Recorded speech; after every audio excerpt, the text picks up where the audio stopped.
তাও আমি একটি সন্তানের মুখ দেখতে পারি নাই।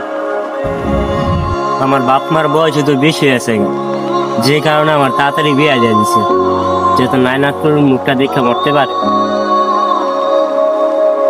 ভালো একটা গাইনি ডাক্তার দেখা।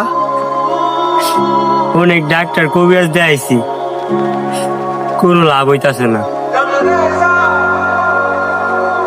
তোর কষ্টটা আমরা বুঝি, আল্লাহ তালা যদি না দেয় তোর ডাক্তার কবিরাজ দেয়াইলো কোনো লাভ হইব না।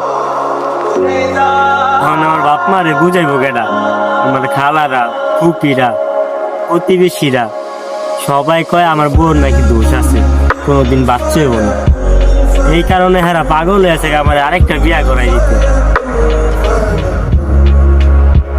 তোরা তো জানোস বন্ধু, আমি আমার বউরে অনেক ভালোবাসি, জীবন অনেক কিছু স্যাক্রিফাইস করছি, অনেক কিছু ত্যাগ করছি, কিন্তু আমার বউর ভালোবাসার অন্য কেউ দিতে পারবো না।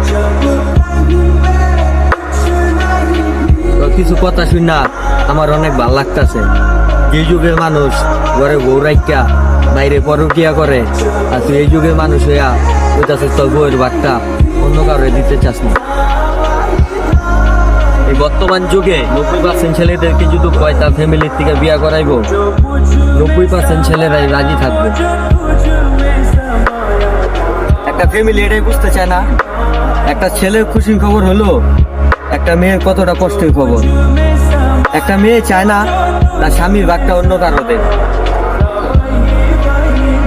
তুই যেহেতু বিয়া করতে চাস না, তোমার এটা কইয়া বুঝা যে মা আমার নাই ঘরে কোনো সন্তান হয় না, তুমি যে আর একটা বিয়া করাইবা ওই ঘরের যে সন্তান হইব এমন কোনো গ্যারান্টি কি তুমি আমার দিতে পারবা? না আছে। তুই তো বিয়া করছিস 5 বছর হয়েছে, এমনও মানুষ আছে 10 বছর 20 বছর হয়ে গেছে এখনো কোনো সন্তানের মুখ দেখতে পারে না। তাই রে জন্ম দেওয়া আর নেওয়া তো আল্লাহ লাগতো। এমনও তো হইতে পারে আল্লাহ তো ধৈর্য পরীক্ষা নিতেছে। আল্লাহ যদি চায় দেখবি এই ঘরেই তুই সন্তানের মুখ দেখতে পারে, আর আল্লাহ যদি না চায় তুই হাজারটা বিয়া করলেও কোনোদিন সন্তানের মুখ দেখতে পারবি না।